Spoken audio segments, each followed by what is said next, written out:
주님, 우리의 찬양을 주의 병에 담으소서. 찬송가 419장으로 하나님께 찬송 올려드립니다.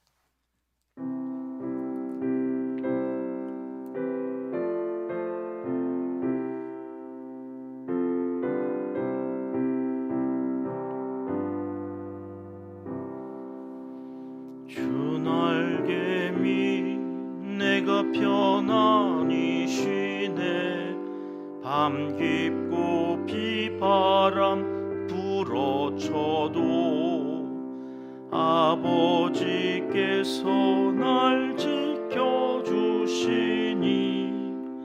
거기서 편안히 쉬리로다.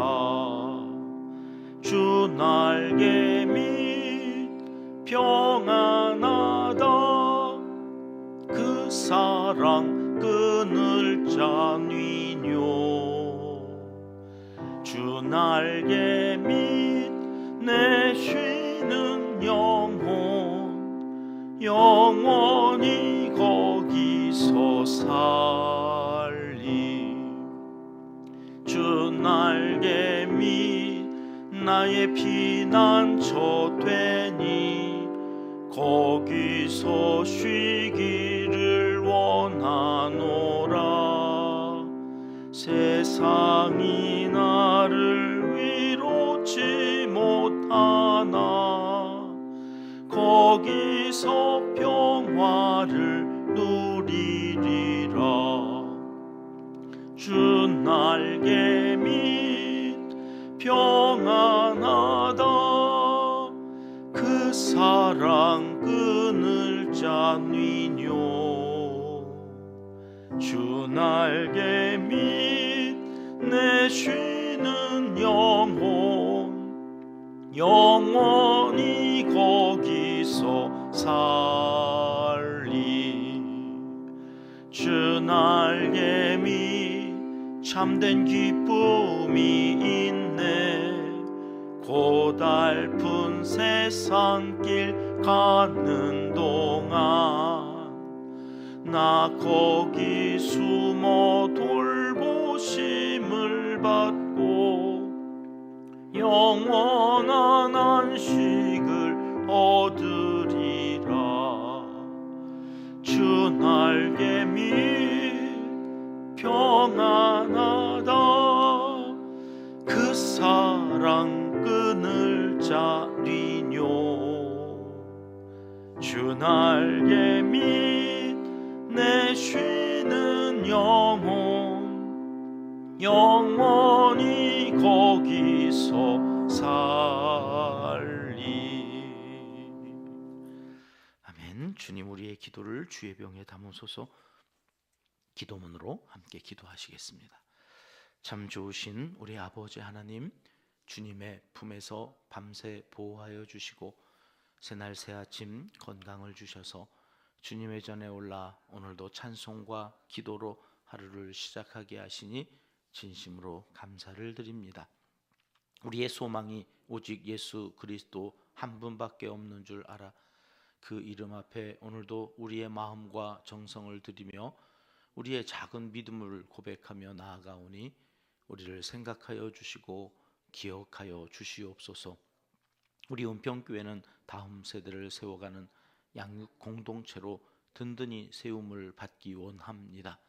성경적 가치관을 우리의 자녀 손들에게 잘 심어줄 수 있는 교육 시스템을 갖출 수 있도록 도와주시옵소서. 일주일 앞으로 다가온 수능 시험을 준비한 수험생들에게 더욱 크신 은총을 내려주셔서 불안과 염려, 걱정을 다 거두어 주시고 담대함으로 노력한 만큼의 결과를 얻을 수 있도록 한 주간 마무리를 잘하게 도와주시옵소서.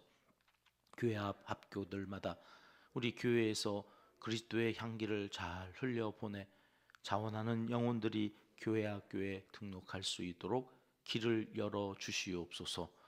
엄마를 살리는 귀한 사역을 감당하며 다음 세대 자녀들이 살고 가정이 살아나는 역사를 펼쳐가도록 인도하여 주시옵소서. 기도 기둥에 붙여놓고 기도하는 다음 세대 은평의 자녀손들을 지켜 주시옵소서. 모든 이들에게 만남의 복과 형통함의 은혜를 허락하여 주시옵소서. 군에 가 있는 자녀손들을 안전하게 보호하여 주시고 해외에 나가 있는 가족들도 책임져 주시옵소서. 우리 교회 시니어 세대 어르신들을 위해서도 기도합니다. 웃을 일이 많아지도록 기도에 응답하여 주시고 가족들로부터 언제나 기쁜 소식을 들을 수 있도록 함께하여 주시옵소서. 이 나라와 민족 한국 교회 지도자들을 위해 기도합니다. 국가와 국민의 미래를 위해 헌신하는 리더들로 새롭게 변화시켜 주시옵소서. 예측 가능한 정책과 변화무쌍한 세계 정세에 잘 대응할 수 있는 능력을 겸비한 지도자들이 되게 하셔서 국민들이 안심하고 살 수 있는 나라를 이루어가게 도와주시옵소서. 우리 교회가 힘껏 돕는 선교사님들과 농촌과 개척교회 위에도 오늘 하루 좋은 일들로 가득하게 도와주시옵소서. 기도한즉 이루시는 하나님의 역사를 날마다 경험하며 살아가도록 은총을 베풀어 주시옵소서. 은평에 허락하신 크신 은혜가 온 성도들의 가정과 일터와 자녀손들의 삶으로 이어져 주님의 평강이 가득 넘쳐나는 삶의 주인공들이 다 되게 하여 주옵소서. 정책 당회를 준비하고 있습니다. 25년 한 해 우리 은평교회를 향하신 하나님의 뜻과 비전을 잘 찾고 계획하여 온 성도가 하나님의 사랑 안에서 새해에도 맡은 바 사명을 잘 감당하는 신앙 공동체를 이룰 수 있도록 은혜를 내려 주시옵소서. 당회원들의 가정과 생업을 책임져 주시고 주님 나라 위해 헌신하며 수고하는 당회원들을 통해 더 큰 영광을 받아 주시옵소서. 하나님을 사랑하는 자 곧 그의 뜻대로 부르심을 입은 자들에게는 모든 것이 합력하여 선을 이루어 주실 줄 믿습니다. 하나님이여 우리에게 은혜를 베풀어 주시옵소서. 예수님의 이름으로 기도합니다. 아멘. 이 새벽 주시는 하나님 말씀은 사무엘상 23장 말씀입니다. 1절 2절 말씀 같이 읽습니다. 사람들이 다윗에게 전하여 이르되 보소서 블레셋 사람이 그 일날을 쳐서 그 타작마당을 탈취하더이다 하니 이에 다윗이 여호와께 묻자와 이르되 내가 가서 이 블레셋 사람들을 치리이까? 여호와께서 다윗에게 이르시되 가서 블레셋 사람들을 치고 그 일날을 구원하라 하시니. 아멘. 아둘람 굴은 사람이 살만한 그런 곳은 아니었습니다. 그러나 400여 명이 모이니까 다윗이 든든하지 않았을까? 혼자서 도망자로 살던 때보다는 훨씬 삶의 질이 높아졌을 거예요. 옆에 사람이 있다는 거, 함께할 사람이 있다고 하는 거요. 이게 참 더없이 큰 복이라고 하는 것을 우리가 나이 들어가면서 더 실감하게 되는 것, 그것이 인생 아니겠습니까? 누군가 한 말입니다. 사람은 외로워서 죽는다. 키에로케고르라고 하는 철학자는 고독을 죽음에 이르는 병이라 그렇게 말했죠. 그러나 사람이 많아졌다고 하는 것, 그것은 이 다윗에게 큰 부담으로 또 작용했을 것입니다. 혼자 도망다니기도 바빠 죽겠는데 400명이 모였으니 얼마나 눈에 많이 띄었겠습니까? 현상금이 올라가고 계속해서 사울은 자기를 죽이겠다고 쫓아다니는데 이제는 혼자 도망다니지도 못해요. 400명을 이끌고 야 이거 어떡하지? 하는 그런 마음이 오늘 본문을 살펴보는 그 시기에 다윗의 심정이었을 것입니다. 사울에게 알려지면 금방 또 자기를 잡으러 오면 이 아둘람 굴에서도 더 이상 있을 수가 없게 되어지는 그런 상황에서 오늘 사무엘상 23장은 이렇게 시작되었지요. 1절 말씀입니다. 사람들이 다윗에게 전하여 이르되 보소서 블레셋 사람이 그 일날을 쳤다. 그 일날 지도를 좀 보셔야 되겠죠. 그 일날은 어디냐? 지금 이 다윗과 400여 명이 있는 저 아둘람, 빨간 화살표를 쳐드렸던 그 아둘람으로부터 남서쪽으로 약 5km 정도 떨어져 있는 곳에 유다 지파 땅입니다. 그 일라라고 하는 곳이 있는데 거기에 블레셋 사람들이 쳐들어와 가지고 타작마당을 다, 타작마당이라고 하는 걸 우리 어디서 배웠냐면 룻기 할 때 보아스가 그 타작마당에 누워 있다가 룻이 이렇게 들어가고, 그래서 내가 아직 순번이 아니니까 나보다 기업 물을 자가 더 있어서 오늘 밤에는 우리가 거사를 치를 수가 없어, 이렇게 보아스가 룻을 돌려보냈던 그 타작마당. 타작마당에는 곡식이 쌓여져 있는 거예요. 그러니까 곡식이 쌓여져 있는 1년 농사를 해서 이제 다음 해에 먹고 살고 또 종자로 써야 될 모든 거를 블레셋 사람들은 그때 하필이면 와가지고 다 가져가는 거죠. 지금 그런 일들이 일어났다는 이야기를 누가 들어요? 예, 다윗과 그 400여 명의 아둘람 굴에 피해 있는 이런 사람들이 다 듣게 되어져요. 자, 어떻게 하면 좋을까요? 네코가 석자인데 그런 5km 가까운 거리에 이 그일라 사람들이 지금 이 어려움을 당하고 있다고 하면 가서 구해야 됩니까? 모른 척하고 가만히 있어야 됩니까? 2절 말씀 가서 보지요. 시작. 이에 다윗이 여호와께 묻자와 이르되 내가 가서 이 블레셋 사람들을 치리이까? 여호와께서 다윗에게 이르시되 가서 블레셋 사람들을 치고 그일라를 구원하라 하시니. 다윗이 이 상황에서 자기가 판단하지 않아 다윗이 여호와께 묻자와 이르되, 그럼 얼마나 반가운 표현이 등장합니까? 여지껏은 어떻게 했어요? 살겠다고 제사장한테 자기가 가요. 녹당으로 가가지고는 떡만 구하고 골리앗의 칼을 취해서 도망가기 바빠요. 하나님 앞에 이렇게 묻자와 이르되 이런 표현이 없었어요. 어디로 갔어요? 블레셋 가가지고는 어떤 자리까지 내려가요? 미친 척 연기를 해야 되는, 수모를 당하고. 그래서 다시 돌아온 것이 아둘람 굴 아닙니까? 아마 여기서 깨달았던 것 같아요. 인생이 내가 주인이 아니구나. 내가 왕이 아닌데 여지껏 내가 왕인 것처럼 내가 결정하고 내가 살려고 발버둥 치다가 이 모양 이 꼴이 됐구나. 그리고는 이제는 그렇게 살지 말아야지. 자, 그래서 문제가 생겼어요. 그 일날을 어떻게 하면 좋겠습니까? 그래서 그 물음을 갖고 하나님 앞에 나아간 거죠.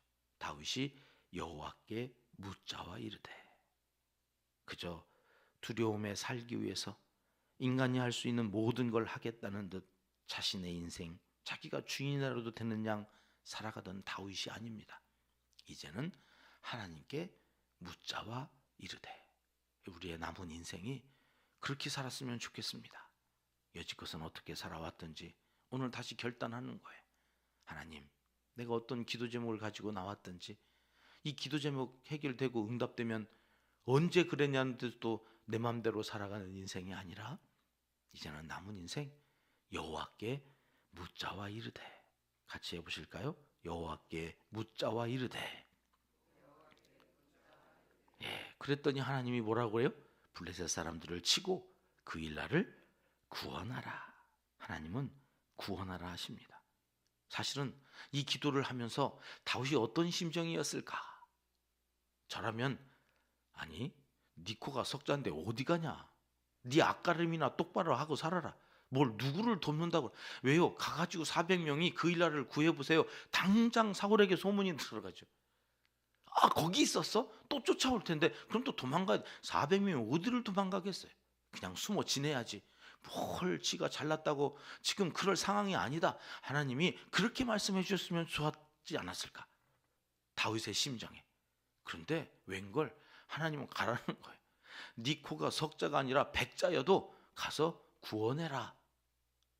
그래가지고 이야기를 했어요.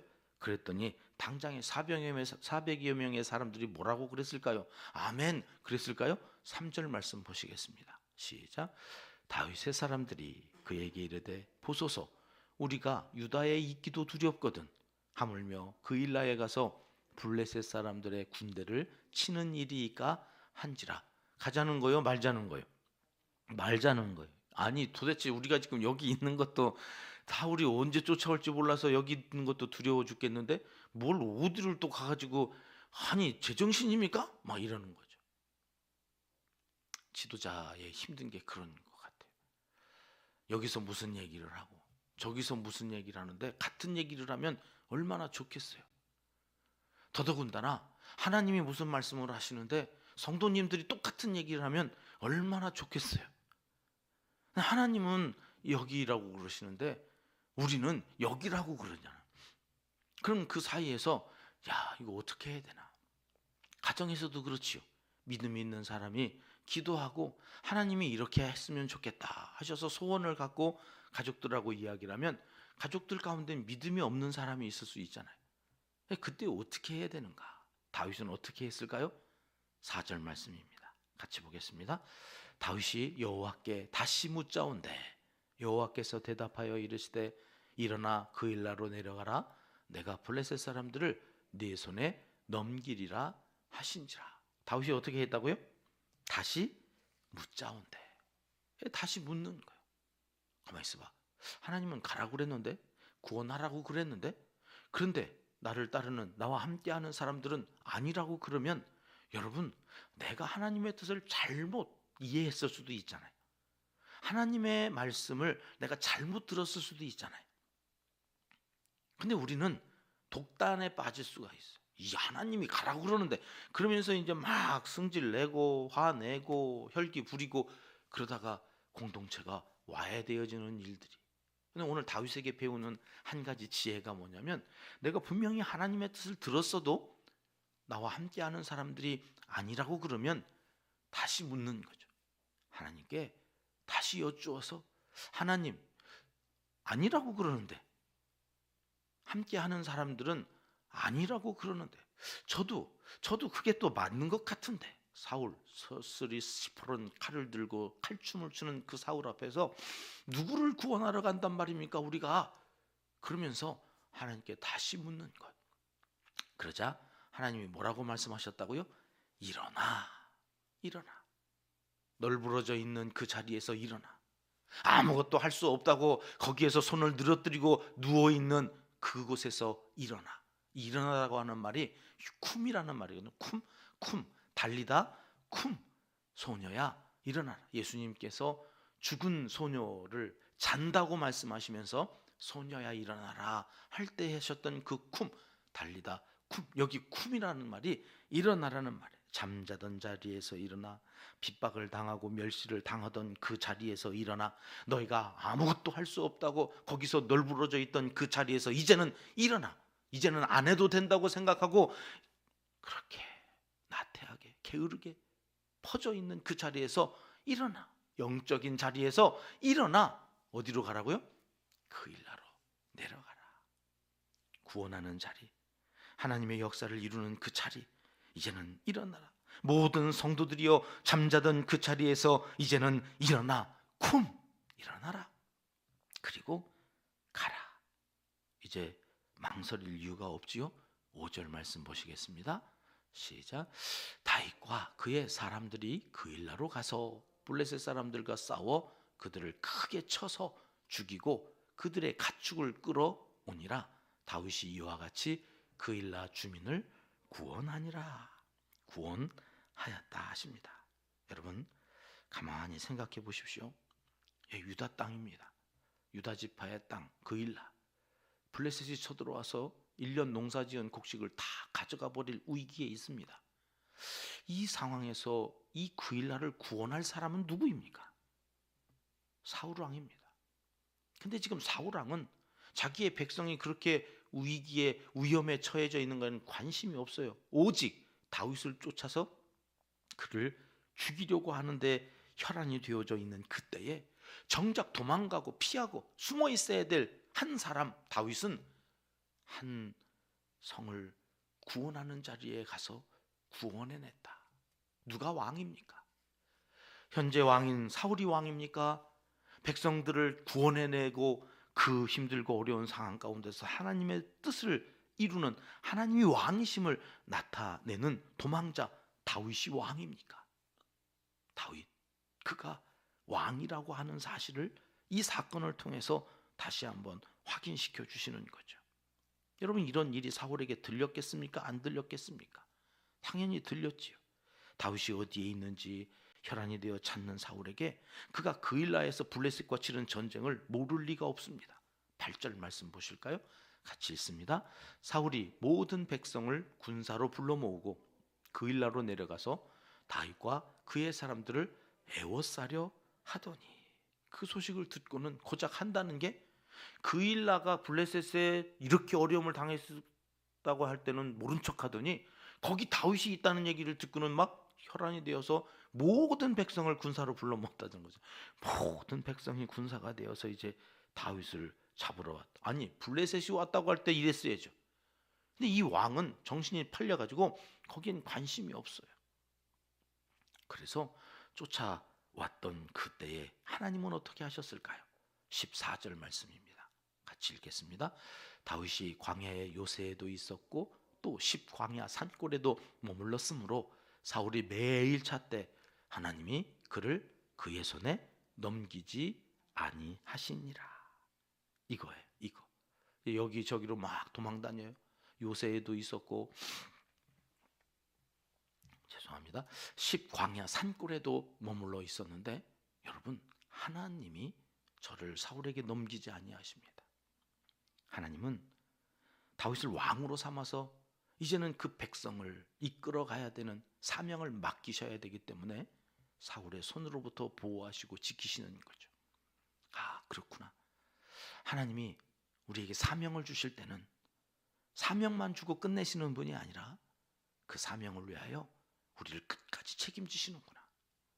우리를 악한 자의 손에 건드리지 못하도록 보호하시고 지키시고 끝까지 책임지시는구나 하는 사실을 여러분, 오늘 본문 말씀에서 우리가 확인합니다.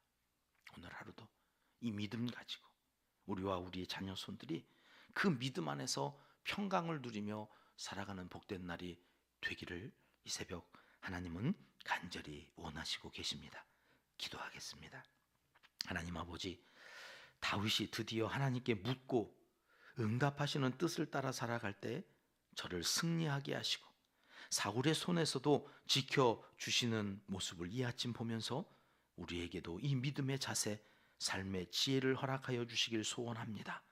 사명자로 살아갈 때에 우리를 원수의 손에서 지켜주시는 하나님을 찬양하며 오늘 또 살기 원하오니 말씀대로 되는 것을 우리와 우리의 자녀 손들을 통하여 확인받게 하여 주시옵소서. 예수님 이름으로 기도드립니다. 아멘. 주님 가르쳐 주신 기도입니다. 하늘에 계신 우리 아버지, 아버지의 이름을 거룩하게 하시며 아버지의 나라가 오게 하시며 아버지의 뜻이 하늘에서와 같이 땅에서도 이루어지게 하소서. 오늘 우리에게 일용할 양식을 주시고 우리가 우리에게 잘못한 사람을 용서하여 준 것 같이 우리 죄를 용서하여 주시고 우리를 시험에 빠지지 않게 하시고 악에서 구하소서. 나라와 권능과 영광이 영원히 아버지의 것입니다. 아멘. 자유롭게 기도하시겠습니다.